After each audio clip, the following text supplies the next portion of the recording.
Wabarakatuh, bertemu lagi di acara Petik Pendidikan Politik Bawaslu Jakarta Utara. Nah, kali ini kita kedatangan narasumber Ibu Rini Rianti Andriani, Kodim Penanganan Pelanggaran Bawaslu Jakarta Utara. Apa kabar, Bu? Alhamdulillah baik, Alhamdulillah, sehat baik. selalu. Beli kentang sama Pak Tani. Selamat datang, Ibu Rini. Terima kasih. Baik, saya akan bacakan beberapa pertanyaan, Bu. Apa yang dimaksud dengan penanganan pelanggaran pemilu? Yang dimaksud dengan penanganan pelanggaran pemilu adalah penanganan temuan dan laporan pelanggaran pemilu sesuai yang diatur di pasal 454 Undang-Undang Nomor 7 Tahun 2017 yang menegaskan bahwa pelanggaran pemilu berasal dari temuan dan laporan pelanggaran pemilu. Apa yang dimaksud temuan dan laporan? Temuan adalah hasil pengawasan aktif dari Bawaslu, Bawaslu Provinsi, Bawaslu Kabupaten Kota, pengawas kecamatan, pengawas kelurahan maupun pengawas TPS di setiap tahapan pemilu. Sedangkan laporan adalah laporan langsung warga negara Indonesia yang sudah mempunyai hak pilih yang dilaporkan langsung kepada Bawaslu, Bawaslu Provinsi, Bawaslu Kabupaten Kota, pengawas TPS, pengawas kecamatan, dan pengawas kelurahan di setiap tahapan pemilu. Laporan dan temuan itu bisa dilaporkan ke Bawaslu maksimal 7 hari setelah kejadian, dan apabila sudah memenuhi persyaratan maka laporan atau temuan tersebut akan diregistrasi untuk dilakukan pada proses selanjutnya.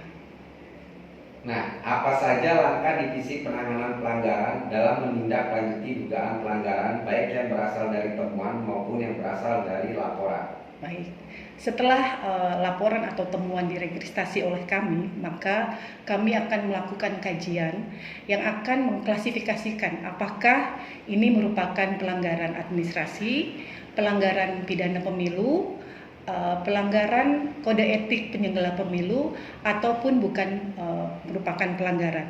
Apabila ini merupakan pelanggaran administrasi, maka kita akan melakukan sidang adjudikasi yang akan menghasilkan satu putusan.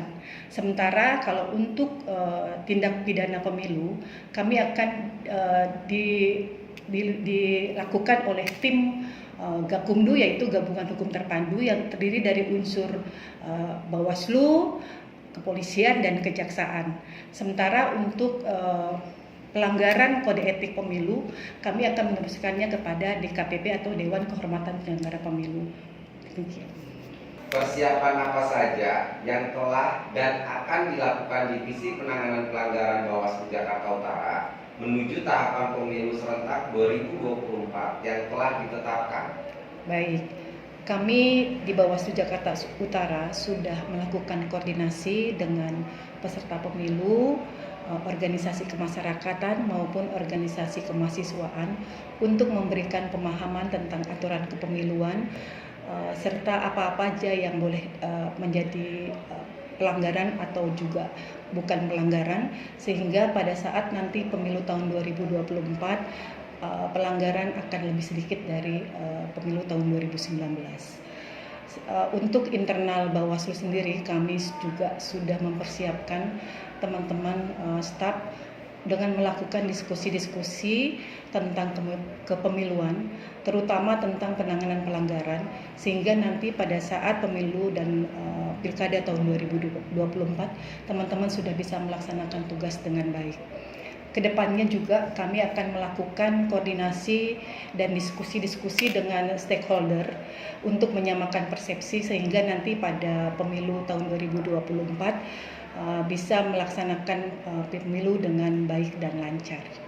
Nah, harapan Ibu dari Divisi Penanganan Pelanggaran Bawaslu Jakarta Utara untuk pemilu serentak 2024 yang akan datang apa, Bu?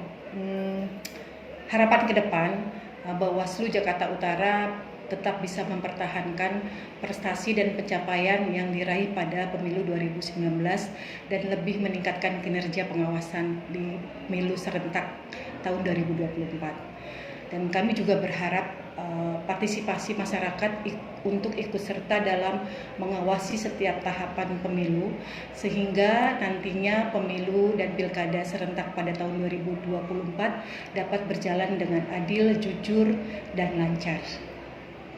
Terima kasih. Baik Ibu, terima kasih atas waktunya di Petik kali ini. Saya pamit. Assalamualaikum warahmatullahi wabarakatuh. Waalaikumsalam warahmatullahi wabarakatuh.